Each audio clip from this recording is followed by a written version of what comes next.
రీసెంట్గా Maharashtra government 3 language ఫార్ములాని తీసుకొచ్చింది. So అట్లానే అక్కడ పీపుల్ ఎడ్యుటేషన్స్ వల్ల ఈ 3 లాంగ్వేజ్ ఫార్ములాని క్యాన్సిల్ చేయడం కూడా జరిగింది. అసలు ఈ కాంటెక్స్ట్లో మనము 3 లాంగ్వేజ్ ఫార్ములా అంటే ఏంటి, ఇండియాలో ఈ 3 లాంగ్వేజ్ ఫార్ములా అనేది ఎలా ఎవాల్వ్ అయింది, అండ్ ఈ 3 లాంగ్వేజెస్ స్టూడెంట్స్ నేర్చుకోవడం వల్ల వచ్చే అడ్వాంటేజెస్ ఏంటి, అండ్ దాన్ని ఇంప్లిమెంట్ చేయలేకపోవడానికి ఉన్నటువంటి ఛాలెంజెస్ ఏంటి, అండ్ దానితో పాటుగా అసలు ముందుగా ఏం చేయాలి. సో ఈ విషయాలు ఈ వీడియోలో డిస్కస్ చేసుకుందాము. అసలు 3 లాంగ్వేజెస్ ఫార్ములా అంటే ఏంటి అంటే స్టూడెంట్కి మొత్తం వాళ్ళ యొక్క ఎడ్యుకేషన్లో 3 లాంగ్వేజెస్ మీద పట్టు వచ్చేటట్టు చేయడం అనమాట. అంటే 3 లాంగ్వేజెస్ నేర్పించడం. సో ఇక్కడ ఒక్కసారి 3 లాంగ్వేజెస్ ఒక ఎవల్యూషన్ చూసుకున్నట్టయితే ఫస్ట్ టైం కొతారి కమిటీ ఈ 3 లాంగ్వేజెస్ గురించి మాట్లాడింది. అంటే స్టూడెంట్స్కి 3 లాంగ్వేజెస్ నేర్పించాలి అని చెప్పడం జరిగిందనమాట. ఆ తర్వాత 1968లో నేషనల్ ఎడ్యుకేషనల్ పాలసీ వచ్చింది ఇందిరాగాంధీ గారి గవర్నమెంట్ టైంలో. సో ఈ నేషనల్ ఎడ్యుకేషనల్ పాలసీ ఫార్మల్గా 3 లాంగ్వేజెస్ని చెప్పింది. సో ఇక్కడ స్టేట్స్ని 2 రకాలుగా డివైడ్ చేశారు. ఒకటి హిందీ స్పీకింగ్ బెల్ట్, ఇంకోటి నాన్ హిందీ స్పీకింగ్ బెల్ట్. ఇప్పుడు హిందీ స్పీకింగ్ బెల్ట్ అంటే ఫర్ ఎగ్జాంపుల్ నార్త్ ఇండియా అనుకుందాం మనం. ఈ హిందీ స్పీకింగ్ బెల్ట్లో స్టూడెంట్స్ ఏదైతే లాంగ్వేజెస్ నేర్చుకుంటున్నారో సో వాళ్ళు ఇంగ్లీష్ నేర్చుకోవాల్సి ఉంటుంది, దాంతోపాటు హిందీ నేర్చుకోవాల్సి ఉంటుంది, దాంతోపాటు ఏదైనా మోడర్న్ లాంగ్వేజెస్ నేర్చుకోవాల్సి ఉంటుందన్నమాట. సో అదే మనం non Hindi speaking belt, for example south Indian states గురించి తీసుకుందాం. సో వీళ్ళే నేర్చుకోవాల్సి ఉంటుంది, హిందీ నేర్చుకోవాల్సి ఉంటుంది, ఇంగ్లీష్ నేర్చుకోవాల్సి ఉంటుంది, అండ్ దాంతోపాటు లోకల్ లాంగ్వేజ్ నేర్చుకోవాల్సి ఉంటుంది. సో ఇక్కడ ఏమైంది అంటే ఫస్ట్ ఆఫ్ ఆల్ హిందీ బెల్ట్లో ఏదైనా సరే లాంగ్వేజ్ నేర్చుకోమని చెప్పారు కదా, ఆ ప్లేస్లో హిందీ బెల్ట్లో చాలామంది సాంస్క్రిట్ని అడాప్ట్ చేసుకున్నారు రాదర్ దానే సౌత్ ఇండియన్ లాంగ్వేజ్.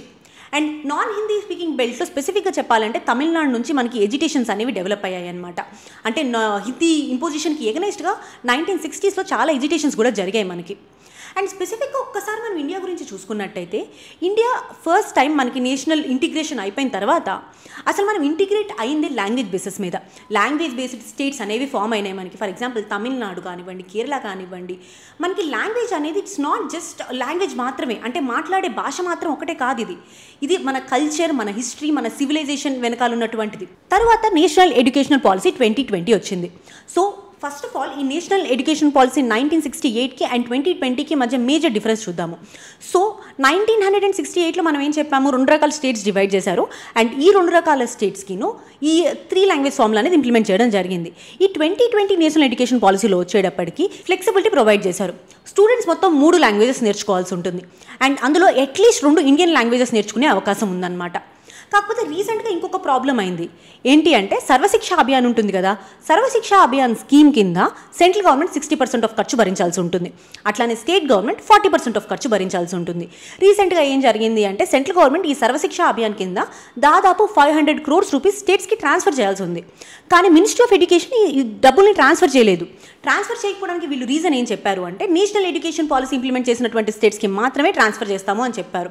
సో ఇండైరెక్ట్గా చెప్పాలంటే ఇది హిందీ ఇంపోజిషన్ అనే చెప్పొచ్చు. సో దీనికోసం తమిళనాడు, వెస్ట్ బెంగాల్ లాంటి స్టేట్స్ ఎడ్యుకేషన్స్ కూడా చేశాయి. ఇదే కాంటెక్స్ట్లో మనం ఒకసారి కాన్స్టిట్యూషన్లో ఎలాంటి ప్రొవిజన్స్ ఉన్నాయి దీని గురించి అనేది చూద్దాం. ఆర్టికల్ 341. ఈ ఆర్టికల్ 341 ప్రకారం చూసుకున్నట్టయితే హిందీ విత్ దేవనాగరి స్క్రిప్ట్ యూనియన్కి అఫీషియల్ లాంగ్వేజ్ అని చెప్తుంది, అంతేగాని ఎక్కడ నేషనల్ లాంగ్వేజ్ అని చెప్పదు. నేషనల్ లాంగ్వేజ్ అంటే ఏంటి, కంట్రీ మొత్తం ఫాలో అవ్వాల్సిన లాంగ్వేజ్ని నేషనల్ లాంగ్వేజ్ అంటాము. కానీ మన కాన్స్టిట్యూషన్లో హిందీ జస్ట్ యూనియన్కి అంటే సెంట్రల్ గవర్నమెంట్కి మాత్రమే అఫీషియల్ లాంగ్వేజ్ అనేది చెప్పడం జరిగింది. సో అట్లానే అదే సేమ్ టైం మనం చూసుకున్నట్టయితే షెడ్యూల్ 8 కూడా ఉంది. ఫెడరలిజంకి ఇంపార్టెన్స్ ఇస్తూ ఈ షెడ్యూల్ 8లో దాదాపు 22 అఫీషియల్ లాంగ్వేజెస్ని రికగ్నైజ్ చేయడం కూడా జరిగింది. సో అసలు ఈ 3 లాంగ్వేజ్ ఫార్ములా వల్ల అంటే ఒక స్టూడెంట్ ఈ 3 లాంగ్వేజెస్ నేర్చుకోవడం వల్ల ఉన్నటువంటి అడ్వాంటేజెస్ ఏంటి అని చెప్తాము. రీసెంట్ స్టడీస్ అంటే యునెస్కో యొక్క మల్టీలింగ్వలిజం మీద వచ్చినటువంటి స్టడీస్ కానివ్వండి, లేదా ఎన్సీఆర్టీ చేసినటువంటి స్టడీస్ ప్రకారంగానే 3 మేజర్ అడ్వాంటేజెస్ చెప్తారు. ఫస్ట్ విషయం ఏంటి అంటే పిల్లల యొక్క కాగ్నేటివ్ ఎబిలిటీస్ అనేవి పెరుగుతున్నాయి. అంటే స్పెసిఫిక్గా ఎవరైతే పిల్లలు ఈ 3 లాంగ్వేజెస్ నేర్చుకోగలుగుతున్నారో వాళ్ళ cognitive abilities, reasoning, rational thinking లాంటివి పెరుగుతున్నాయని చెప్పేసి ఎన్సీఆర్టీ 2021 స్టడీ చెప్తుంది. అదే కాకుండా మనకి నేషనల్ ఇంటిగ్రేషన్ కానివ్వండి, లేదా ఎకనామికల్ ఇంటిగ్రేషన్ కానివ్వండి, గ్లోబలైజ్డ్ వరల్డ్లో ఉండాలి అన్నా సరే సో లాంగ్వేజెస్ అనేది నేర్చుకోవడం చాలా ఇంపార్టెంట్ అనే విషయం కూడా ఈ రిపోర్ట్స్ చెప్తున్నాయి. కానీ అసలు వస్తున్నటువంటి ఇష్యూస్ ఏంటిని వీటిని ఇంప్లిమెంట్ చేసుకోవడానికి అంటే first major issue politicisation of the things అనమాట. అంటే చాలా వరకు సౌత్ ఇండియన్ స్టేట్సే కాకుండా చాలా స్టేట్స్ ఈ హిందీ ఇంపోజిషన్ వల్ల వాళ్ళ కల్చర్ ఎరోడ్ అవుతుంది, వాళ్ళ కల్చర్ దెబ్బతింటుంది అని నమ్ముతున్నారు. అండ్ అదే కాకుండా రెండో మోస్ట్ ఇంపార్టెంట్ ఛాలెంజ్ ఏంటి అంటే హిందీ బెల్ట్లో క్వాలిఫైడ్ టీచర్స్ లేరు. అంటే ఫర్ ఎగ్జాంపుల్ నార్త్ ఇండియాలో చూసుకున్నట్టయితే అక్కడ స్పెసిఫిక్గా నేషనల్ ఎడ్యుకేషన్ పాలసీ మనకి ఫ్లెక్సిబిలిటీ ఇస్తుంది. 2 ఇండియన్ లాంగ్వేజెస్ నేర్చుకోండి అని చెప్పేసి. ఒకటి హిందీ అయితే ఇంకొకటి ఏదైనా రీజనల్ లాంగ్వేజ్ నేర్చుకోవాల్సి ఉంటుంది కదా. స్పెసిఫిక్గా తమిళ్ కానీ తెలుగు కానీ ఎవరైనా స్టూడెంట్ నేర్చుకోవాలనుకున్నారు అనుకోండి, వాళ్ళకి ఎన్సీఆర్టీ ఇచ్చినటువంటి రిపోర్ట్ ప్రకారం చూసుకున్నట్టయితే 40% క్వాలిఫైడ్ స్టాఫ్ అనేది లేరు, అంటే అలాంటి సబ్జెక్ట్స్ చెప్పడానికి. అండ్ మూడో విషయం వచ్చేటప్పటికి ఫైనాన్షియల్ కన్స్ట్రెయింట్స్. దాదాపు నీతి ఆయోగ్ ఒక రిపోర్ట్ ప్రకారం చూసుకున్నట్టయితే ఈ నేషనల్ ఎడ్యుకేషన్ పాలసీ ఏదైతే ఉందో దీన్ని ఇంప్లిమెంట్ చేయడానికి 8,000 కోట్లు ఖర్చు అవుతుంది అని చెప్పింది. అండ్ అదే కాకుండా పబ్లిక్ స్కూల్స్కి అండ్ ప్రైవేట్ స్కూల్స్కి మధ్య ఉన్నటువంటి తారతమ్యం.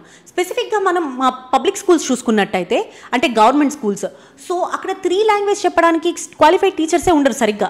మెట్రో సిటీస్లో ఉన్నటువంటి స్కూల్స్లో చూసుకున్నట్టయితే పిల్లలు ఫ్రెంచ్, జర్మన్ ఇలాంటివి కూడా నేర్చుకుంటున్నారనమాట. సో ఇది మన కంట్రీలో ఒక లింగ్విస్టిక్ గ్యాప్ అనేది డెవలప్ చేస్తుంది. అండ్ ఇదే కాదు, academic and psychological load. ASER report 2023 ప్రకారం చూసుకున్నట్టయితే దాదాపు 35% ఆఫ్ ద చిల్డ్రన్ క్లాస్ 5లో ఉన్న 35% ఆఫ్ చిల్డ్రన్ క్లాస్ 5లో ఉన్నటువంటి టెక్స్ట్ బుక్సే చదవలేకపోతున్నారు, అది కూడా ఒక లాంగ్వేజ్లో. What about second language, what about the third language? ఇవన్నీ ఛాలెంజెస్గా ఉన్నాయి. ఒక్కసారి ఇదే కాంటెక్స్ట్లో మనం ఇంటర్నేషనల్ ఎగ్జాంపుల్స్ కూడా చూద్దాము. సింగపూర్ యొక్క మోడర్న్ ఆర్కిటెక్ట్ అని పిలుస్తారనమాట, లీ కాన్ యూ. సో ఈయన ఒకటి డిజైన్ చేశారు.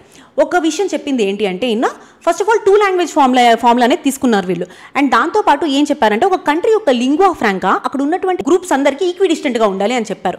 అంటే ఏదైనా ఒక మన లాంగ్వేజ్ తీసుకుంటున్నాం అనుకోండి, అక్కడ రిసైడ్ అయినటువంటి పాపులేషన్ ఉంటారు కదా, వాళ్ళందరికీ ఈక్విడిస్టెంట్గా ఉండాలి. సో దానివల్లే ఇంక్లూజివిటీ కానివ్వండి, కాంపిటీషన్ కానీ వస్తుంది అని చెప్పడం జరిగిందనమాట. స్పెసిఫిక్గా సింగపూర్లో చూసుకున్నట్టయితే దాదాపు 75% ఆఫ్ ద పీపుల్ చైనీస్ మాట్లాడతారు. అండ్ ఒక 10% ఆఫ్ ద పీపుల్ మాలి, ఒక 10% of the people Indian languages మాట్లాడతారు. కానీ వాళ్ళు మేజర్ లాంగ్వేజ్ అంటే వాళ్ళు అఫీషియల్ లాంగ్వేజ్గా తీసుకుంది ఇంగ్లీష్. మెజారిటీ ఎక్కువ ఉన్నారు అని చెప్పేసి చైనీస్ లాంగ్వేజ్ని వీళ్ళు తీసుకోలేదు. అదే స్పెసిఫిక్గా ఇదే మనం ఒకసారి ఇండియా కాంటెక్స్ట్లో అప్లై చేసినట్టయితే హిందీ మాట్లాడే వాళ్ళు జస్ట్ ఓన్లీ 43% మాత్రమే ఉంటారు మనం చూసుకున్నట్టయితే. అంటే లెస్ దాన్ 50% మాత్రమే ఉన్నారు హిందీ మాట్లాడే వాళ్ళు. సో వాళ్ళ మీద ఈ 3 లాంగ్వేజ్ ఫార్ములాని ఇంపోజ్ చేయడం ఎంతవరకు కరెక్ట్? అండ్ ఇంకా మనం ఇంటర్నేషనల్ ఎగ్జాంపుల్స్ చూసుకున్నట్టయితే స్పెసిఫిక్గా World War II తర్వాత చూసుకున్నట్టయితే చాలా కంట్రీస్ 1 నేషన్ 1 లాంగ్వేజ్ కాన్సెప్ట్కి వచ్చాయన్నమాట. ఫర్ ఎగ్జాంపుల్ ఆస్ట్రేలియా కానివ్వండి.